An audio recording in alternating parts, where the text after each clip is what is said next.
Hi, I'm Mark from jazzguitarlessons.net and you're listening to Album Deep Dives. In this episode, we'll focus our attention on one of the finest soul, jazz, and hard bop pioneers, Kenny Burrell. We'll be discussing his famous record, Midnight Blue, so let's get right to it. Welcome to Jazz Guitar Lessons, where we help guitarists learn jazz faster, express themselves more fluently, and have fun along the way.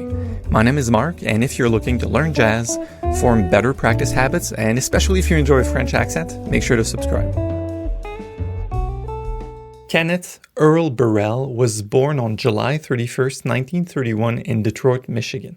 Born into a very musical family, he began taking piano lessons at 8, but didn't really stick. As many musicians of his era, he was drawn towards the saxophone, but his family couldn't afford the instrument at the time, so he bought his first guitar at a very cheap price in a pawn shop when he was 12 years old. Only 3 years later, he would start gigging, and by 1948, he would be playing with his peer Tommy Flanagan at the club Sudan. His big break came when he was only 19, that is in 1951, when Dizzy Gillespie hired him for a 10-day gig with a band that included John Coltrane and Milt Jackson. He then was offered to go on tour, but he decided to enroll at Wayne University instead, which is now Wayne State University, as a composition major. Here he also took classical guitar lessons with the renowned teacher Joe Fava, and this would forever influence his playing style.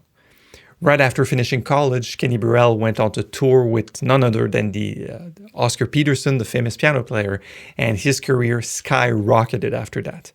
Kenny Burrell became the de facto guitarist for Blue Note and Prestige Records in the late 50s and became one of the most influential guitar voices of the decade.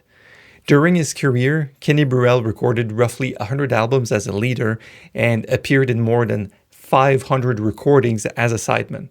He played and recorded with virtually everyone that was relevant in jazz during this time. People like Louis Armstrong, Coleman Hawkins, Gillespie, Billie Holiday, Charlie Parker, Sonny Rollins, John Coltrane, and even James Brown and Aretha Franklin. So Kenny Burrell is a true jazz legend, so let's learn more about his particular style.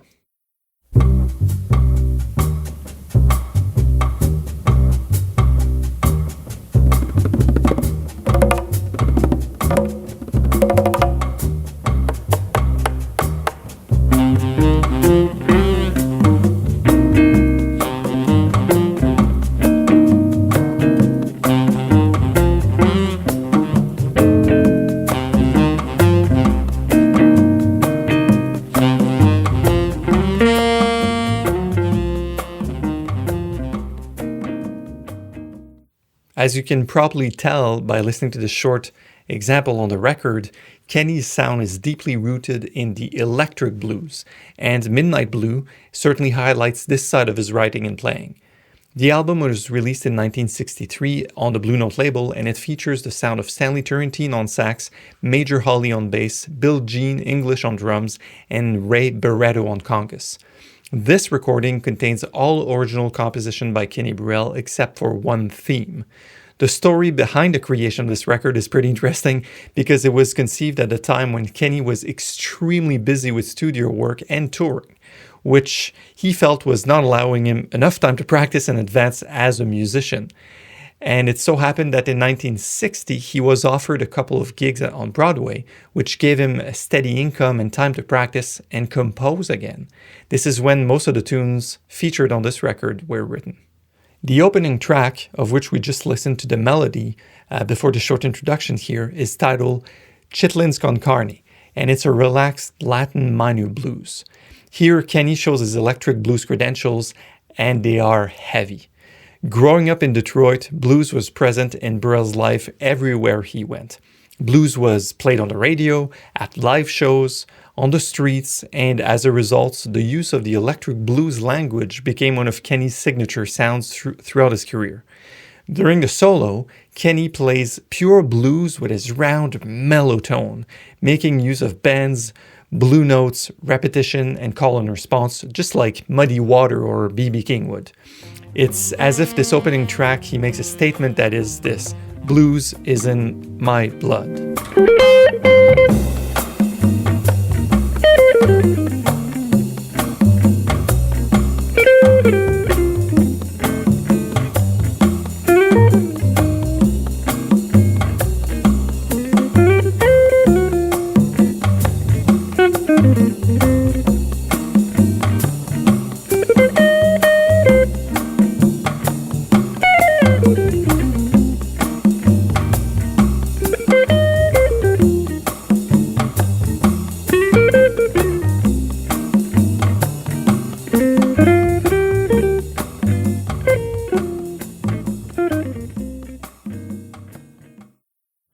As a fun fact, Chitlin's Con Carne, the song, became very popular in the blues world, so much so that artists like Stevie Ray Vaughan made famous covers of the tune. But let's move on now. Kenny Burrell's sound, although deeply rooted in the electric blues, also had other major influences, and this combination is what made him so special.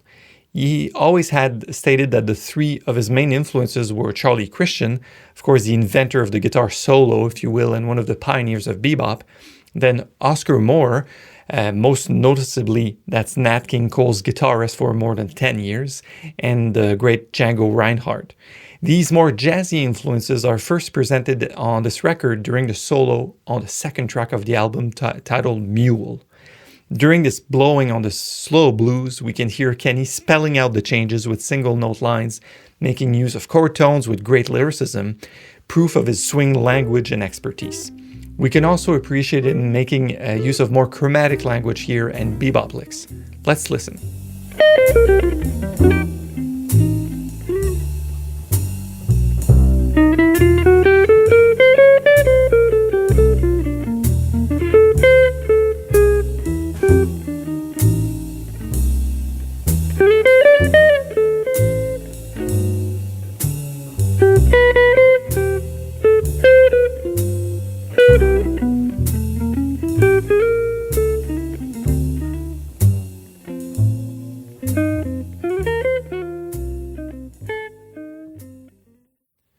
Another characteristic that shaped Kenny Burrell's sound was his love for classical guitar. As mentioned earlier, Kenny got to know this music pretty deeply while studying with Joe Fava at Wayne University. Kenny, being the amazing artist that he is, not only studied classical guitar, but internalized this music and made it a part of his own sound. This particular characteristic of his playing can be specially appreciated on the third track of this album called Soul Lament. It is a dark and longing, through-composed solo guitar piece. He performs it with his signature mid-heavy tone on the electric guitar, and it oozes his musical personality. It has a distinct blues sound to it, combined with jazz harmony. Although it appears to have been performed with a pick, the classical guitar influence here is evident. The smooth voice leading, the highlighting of the melody, his ability to shift the listener's attention to different voices during the arrangement, and the compositional techniques used all speak of his deep understanding of classical guitar music.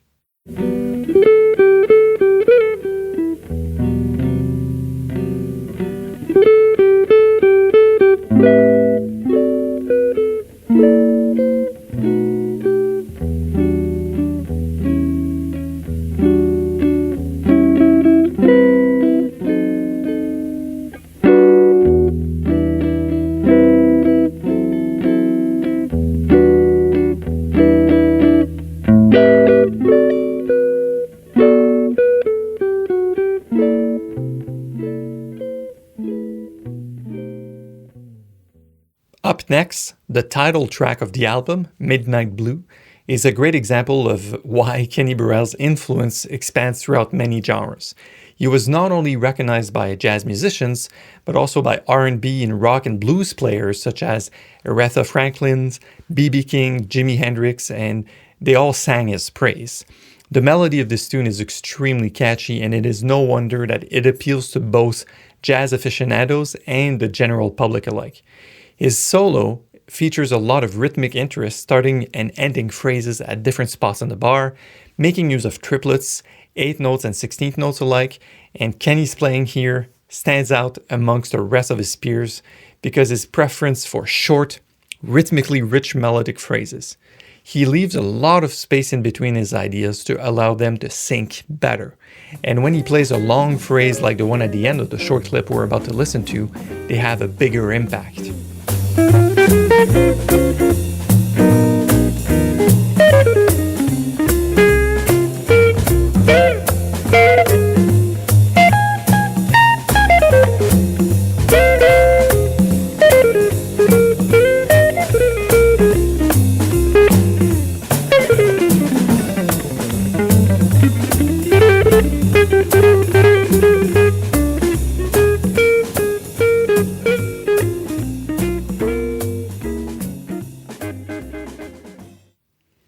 The next track on this album, Wavy Gravy, featured Burrell's magical ability to solo while comping for himself.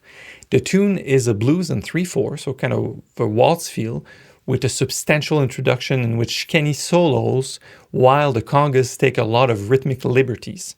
Turrentine's saxophone eventually comes in playing a riff behind the guitar until both instruments play the head of the tune in unison. They lock in masterfully, showing everyone just how great their groove is. So the sax then takes the first solo with Kenny comping behind and with a pretty, like we say, sparingly with great taste. After this, the guitar solo comes in strong, repeating the saxophone's last idea, leaving lots of space again after this first statement. This space is filled by what is seemingly another guitar comping, but we soon realize that it's Kenny comping for Kenny during Kenny's solo. So what makes this so effective is the way he's controlling the dynamics and the different phrasing he's applying to his melodic versus his harmonic playing. He lowers the volume dramatically when he plays chords, and his melodic phrases are short and based on 8-note triplets. In contrast, he uses quarter notes for his comping figures for the chords, and then he adds a little slide to the first 2 chords on every phrase. This makes his comping quite distinct from his melodic content, which makes it sound like there are 2 different guitar playings. Let's listen here.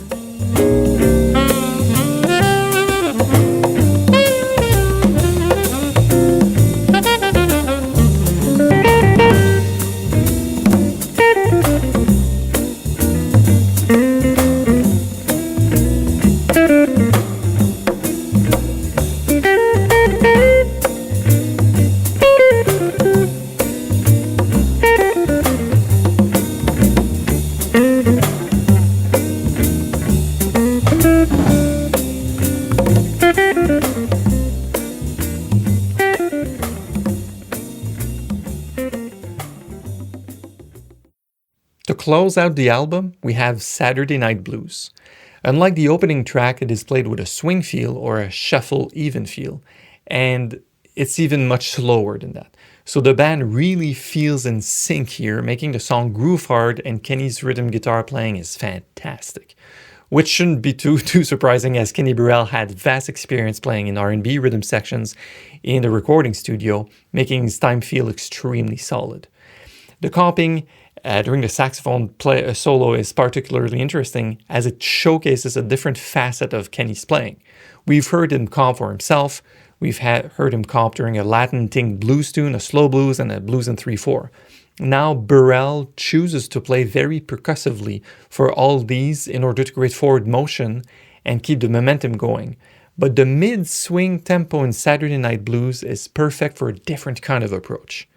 The big difference here is the phrasing. When I mentioned that in his comping during the previous tracks it was more percussive, what I really meant is that he doesn't leave the notes ringing in the most part. He plays short chord shots, often making use of rhythmic cycles to keep a steady groove going, or accentuating certain offbeats. In this track, in Saturday Night Blues, Kenny uses a much more open type of comping, making use of held chords and longer rhythmic figures like dotted quarter notes and half notes. The forward motion is kept by anticipating chords and using lots of syncopation, but he doesn't make use of too many repeated rhythm fingers or short chord punctuations. Let's listen to an example of this.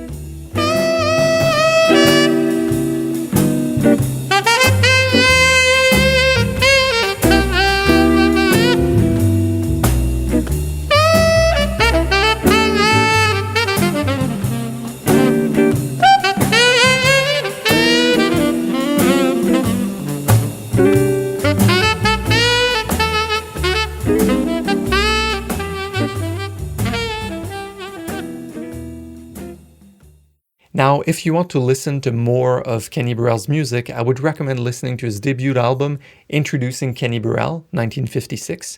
Another fantastic record is Kenny Burrell and John Coltrane, 1959. And that's the one on which you have the famous Bird Blues in A-flat Freight Train. And I mean, what else is there to say about this record besides that the title can tell you? It's Kenny Burrell and John Coltrane playing together. And then there's another record called A Night at the Vanguard, that's 1959. It's another fantastic album featuring none other than Roy Haynes on drums. Thank you for listening to this episode of Album Deep Dives. I hope that you enjoyed it. Kenny's contributions to the jazz guitar world are vast, and not only with his playing and composition, but even as an academic as well. He's been at the front of the UCLA jazz program since the 1970s, and he has been a big part of the flourishing of that program that was experienced in these last years. So Kenny Burrell has inspired countless guitarists, and I hope that this episode has served to inspire you as well.